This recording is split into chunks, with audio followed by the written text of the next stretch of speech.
ең бастысы біз өзімізден бұрыннан бері талқыланып келе жатқан бір мәселе болды. Ол цифрлық қауіпсіздік, цифрлық деректерлерді қорғау, және де азаматтың құқығы тек қана офлайн емес, онлайн да ол қорғалу керек екенін біз бұрыннан бері талқылап келе жатырмыз. Оны біз мәжілісте цифрлық кодексті да оны енгіздік, бірақ оны ата заңымызда белгілеу өте маңызды болды. Енді өзіміз білеміз, қарасаңызшы, қаншама біздің азаматтарымыз деректері желіге кетіп қалып, оны ертең айлакерлер қолданып, біздің азаматтарға қарсы олардың ақшаларына иеленгенімізде біз куә болдық. Осыған тосқауыл қою үшін, соған төтеп беру үшін, әрине де біз үшін ол осы біздің цифрлық деректерді қорғау, ол бекіту және де оны дұрыс деңгейге шығару өте маңызды болды. Екінші мәселе менің ойымша өте маңызды, және де бірнеше азаматтар осы мәселемен маған келді.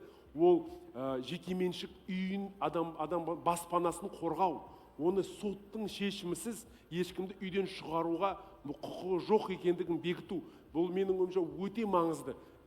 Себебі енді бізде қанша қазір желілерді көріп жатырмыз, түрлі жағдайлар болып жатыр. Осыған да жол бермес үшін осындай шешім қабылданды.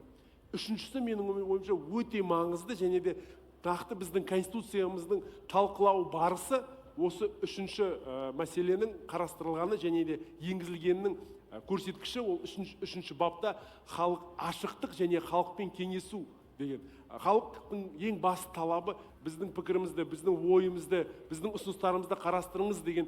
Менің ойымша, қандай ел осы қазір 21 ғасырда біз конституциямыз жазған кезде бүкіл елмен ақылдасып, олардың пікірін жинап, оны тікелей эфирде көрсететін, менің ойымша, бұндай елді мен көрген жоқпын. Қазақстан менің ойымша бірінші қатарда осы ашықтығымен қазір тұр.